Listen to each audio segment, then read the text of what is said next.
तुम पेड़ मैं शाखा, तुम बिन मैं अभागा, ये बताने वाली ये कथा है दोनों माँ बेटे की।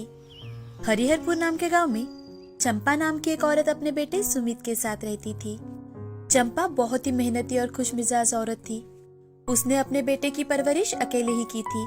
उसकी हर ख्वाहिश अपनी मानकर उसने पूरी की थी।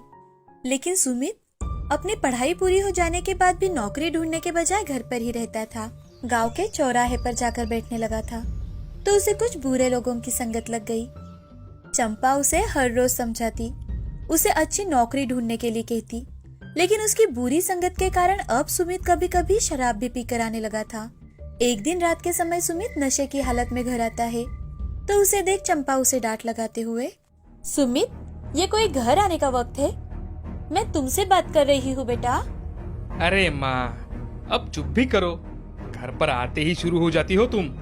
सुमित आज तू ऐसा दिख रहा है जैसे कहीं कीचड़ में होली खेल कर आया हो। अरे थोड़ी तो शर्म किया करो। सुमित अपनी माँ की इतनी सी बात पर नाराज हो गया और वो अपनी माँ से, माँ, आपको कितनी बार कहा है कि एक ही बात बार बार बोलकर मुझ पर इमोशनल अत्याचार करना बंद करो। अगर तुम्हें इतना ही लगता है ना माँ, तो मुझे कुछ पैसे दे दो, उससे मैं कुछ काम धंधा शुरू कर दूंगा। हाँ रे मेरे नालायक बेटे, खुद तो शराब पीता है और दूसरों को सलाह देता है। मेरे दिए हुए पैसे भी तो शराब में ही उड़ाएगा। तुम्हारे सारे पैसे मैं तुम्हें सूद सहित वापस कर दूंगा माँ। वाह रे मेरे बेटे वाह। देख तू अब होश में नहीं है, हम कल इस बात पर बात करते हैं। सुमित अपने कमरे में जाकर बेड पर सो जाता है। सुमित की सारी बातें चंपा के मन को बहुत चुभती है, लेकिन आज चंपा ने मन ही मन ठान ली थी कि वो सुमित को सही रास्ते पर लेकर आएगी, उसे सबक सिखाकर ही रहेगी। अगले ही दिन चंपा बीमार पड़ने का नाटक करती है और फिर सुबह सुमित उठने के बाद जब चंपा के पास जाता है और उसे बिस्तर पर पड़ा हुआ देखता है तो वो अपनी माँ से, अरे माँ, क्या हुआ है तुम्हें? तुम इतनी देर से बिस्तर पर सोई हो? चंपा सुमित की बातों को अनसुना कर वहीं पर पड़ी रहती है। ये देख सुमित डर जाता है क्योंकि कल रात तो उसकी माँ बिल्कुल ठीक थी। तो वो अपनी माँ के पास जाकर, माँ, तुम्हें ठीक नहीं लग रहा है क्या? चलो, मैं तुम्हें अभी अस्पताल लेकर चलता हूँ। नहीं बेटे, थोड़ा आराम कर लूंगी तो ठीक लगेगा। नहीं माँ, हम एक बार अस्पताल जाकर ही आते हैं, चलो जल्दी। अरे नहीं नहीं बेटा, तू सिर्फ मेरे लिए एक ग्लास गर्म पानी लेकर आ। सुमित जल्दी से किचन में जाता है और पानी गर्म कर वो ग्लास में डालकर लेकर आता है और अपनी माँ से, ये लो माँ। चंपा गर्म पानी का ग्लास हाथ में लेकर उसे जानबूझकर छोड़ देती है और ऐसे दिखाती है जैसे थकावट की वजह से हाथ से गिर गया हो। तभी चंपा सुमित से, बेटे मुझे माफ कर दे, मुझसे गलती हो गई। कोई बात नहीं माँ, मैं फिर से गर्म पानी लेकर आता हूँ। सुमित फिर से किचन में जाता है और एक गिलास पानी गर्म कर लेकर आता है और अपनी माँ को देते हुए, ये लो माँ। चंपा अपने हाथ में ग्लास लेकर फिर से छोड़ देती है। तो ये देख सुमित को बहुत ज्यादा गुस्सा आ जाता है और वो अपनी माँ से, अरे माँ, ये तुमने क्या कर दिया? इतने कीमती बिस्तर पर पानी गिरा दिया, अब तो पूरा बिस्तर ही गीला हो गया है। तभी चंपा सुमित को जवाब देते हुए, बेटे मैं तो बीमार हूँ, लेकिन क्या तुम जानते हो, जब तुम सिर्फ 6 महीने के थे, छोटा सा बच्चा थे, तब तुम न जाने कितनी बार बिस्तर गिला करते थे, लेकिन मैं तुम पर कभी गुस्सा नहीं होती थी। रात को तुम जब बिस्तर गीला करते थे और रोते थे तो मैं तुम्हें सूखे बिस्तर पर सुलाती और खुद गीले बिस्तर पर सो जाती थी। और आज देखो, तुम्हें मेरी कुछ नहीं पड़ी, तुम्हें इस बिस्तर की पड़ी है। तुम मुझ पर गुस्सा कर रहे हो कि बिस्तर गीला कर दिया। माँ की ये बातें सुनकर सुमित की आंखें खुल जाती है। उसे अपनी गलती का एहसास हो जाता है और अपने आप ही उसकी आंखों से आंसू बहने लगते हैं। वो हाथ जोड़कर अपनी माँ से, माँ, मुझे माफ कर दो माँ, मैंने तुम्हें क्या क्या नहीं कहा, मगर तुम चुपचाप सहती रही। मुझसे बहुत बड़ी गलती हो गई माँ, मुझे माफ कर दो। सुमित अपने माँ के पैर पकड़कर जोर जोर से रोने लगता है तो उसका रोना देख चंपा की आंखें भी नम हो जाती है। वो सुमित को उठाकर, सुमित, तुझे तेरी गलती का एहसास हो, इसीलिए मैंने ये सब किया था। अब तुझे तेरी गलती समझ में आ चुकी है, तो अब मुझे और कुछ नहीं चाहिए। चंपा सुमित को प्यार से पुचकार कर उसे गले लगा लेती है। चंपा ने सुमित को माफ कर दिया था, लेकिन आज की घटी घटना के कारण सुमित को अपनी गलती का एहसास हो चुका था। उसने शराब को हाथ भी ना लगाने का वचन अपनी माँ को दिया था। इतना ही नहीं, अब सुमित ने कई जगहों पर इंटरव्यू दिया था और उसे अच्छी नौकरी भी लग जाती है। अपने बेटे में बदलाव देख चंपा बहुत ज्यादा खुश थी और खुशी से अपना जीवन अपने बेटे के साथ व्यतीत कर रही थी। इस प्रकार चंपा ने अपने बेटे को अच्छी जिंदगी जीने का सबक सिखाया।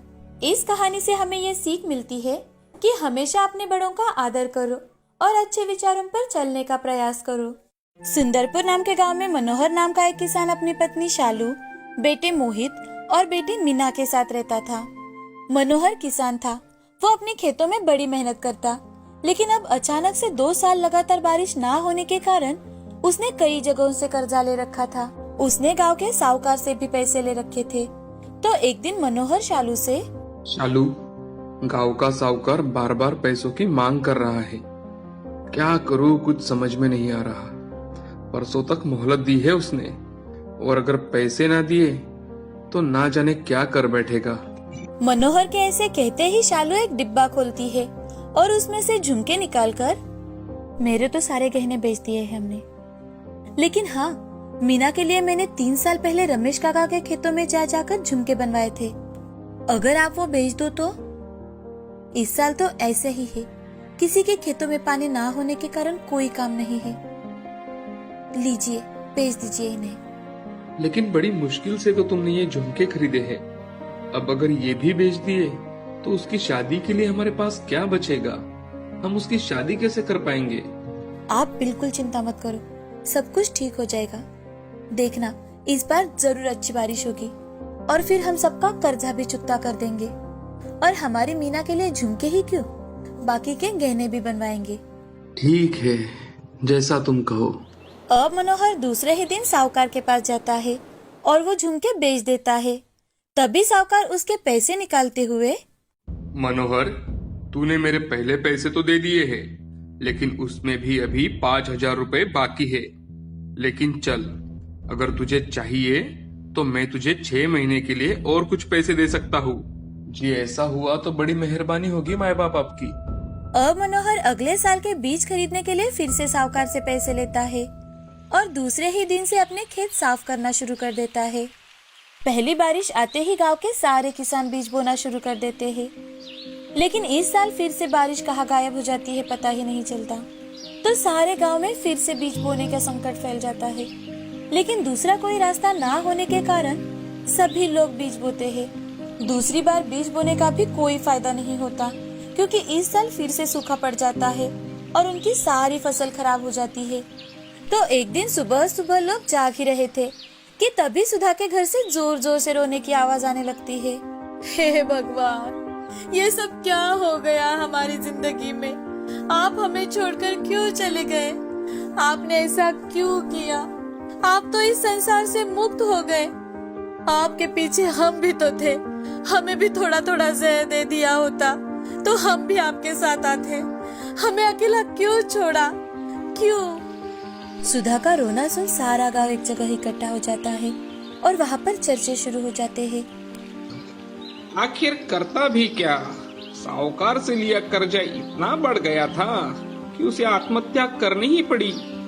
अरे भाई, गांव में तो हर किसी की यही परिस्थिति है, लेकिन आत्महत्या करना ये क्या सही बात है? गांव में बातें हो ही रही थी कि तभी चरण नाम का एक लड़का भागते हुए वहाँ आता है और वो एक आदमी से, चाचा जल्दी चलो ना मेरे साथ, मेरे पापा कल शाम से घर नहीं आए, कहीं उन्होंने, चलो ना चाचा। अब 2-3 लोग मिलकर चरण के साथ उसके खेत में जाते हैं।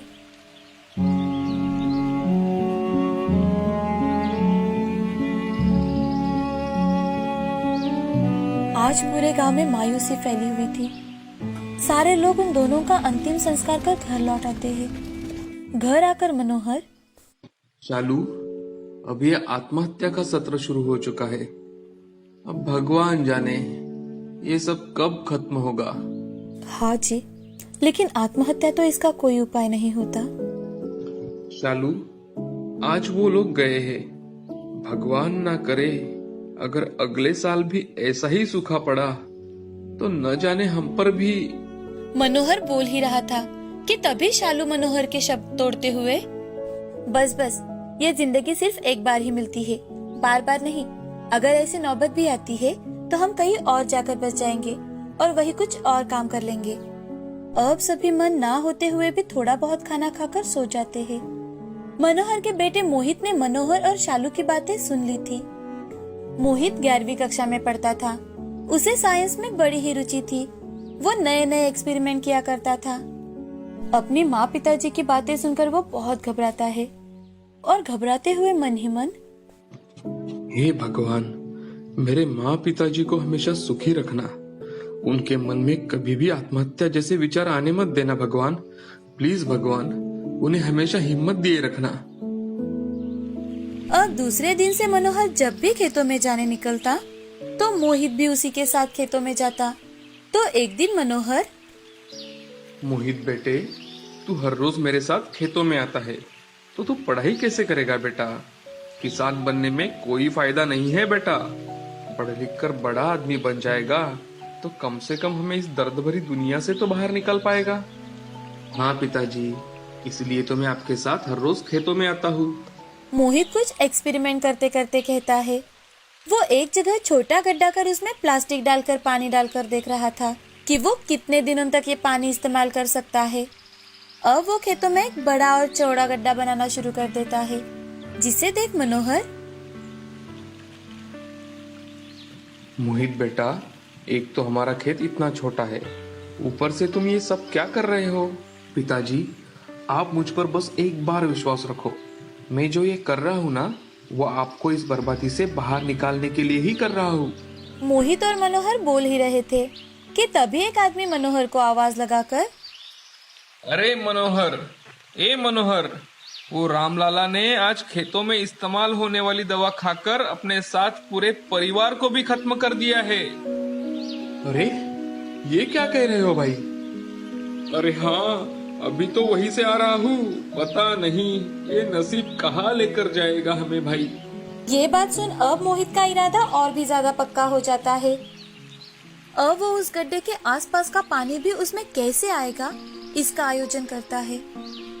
अपना दिमाग दौड़ाकर बारिश के पानी को गड्ढे में इकट्ठा करने का प्लान बनाता है। कुछ ही दिनों में बारिश शुरू हो जाती है। इस साल सबने थोड़ा लेट ही बीज बोने का निर्णय लिया था। नसीब से इस साल बारिश भी ठीक ठाक हुई थी, तो सभी के धान अच्छे थे। यहाँ मोहित ने अपना दिमाग लगाकर जो पानी इकट्ठा किया था, इस साल उसी कारण मनोहर साल में 2 बार उत्पादन निकाल पाता है। अब ये बात गांव के साथ साथ गांव के आसपास के गांव में भी फैल जाती है और कई सारे लोग मोहित का एक्सपेरिमेंट देखने आने लगे। लोग उसी प्रकार खेतों में पानी इकट्ठा करने लगे। साथ ही साथ मोहित ने अपने गांव वालों की सहायता से अपने गांव के पास वाली पहाड़ों पर जगह जगह पानी का बहाव रोकने के लिए गड्ढे बनाए और इसी कारण पहाड़ों से आने वाला पानी बहकर ना जाकर उन्हीं गड्ढों में भरने लगा और इसी कारण धीरे धीरे उनके गांव के कुएं भी भरने लगे, उसमें भी पानी आने लगा। धीरे धीरे कर जमीन में पानी की मात्रा बढ़ने लगी और कभी सूखा पड़ने वाला गांव, आत्महत्या करने वाले लोग, इस नाम से जिनकी पहचान थी, अब वो बदलकर खेतों की सोने की चिड़िया बन चुकी है। अब सभी और खुशियाँ ही खुशियाँ फैली हुई है। अब चाहे एक साल बारिश ना भी हो तो भी सुंदरखेड़ गांव या फिर आसपास के गांव को कोई फर्क नहीं पड़ता था। मोहित की हिम्मत, मेहनत और दिमाग के कारण गांव वालों को कभी सूखे का सामना नहीं करना पड़ा।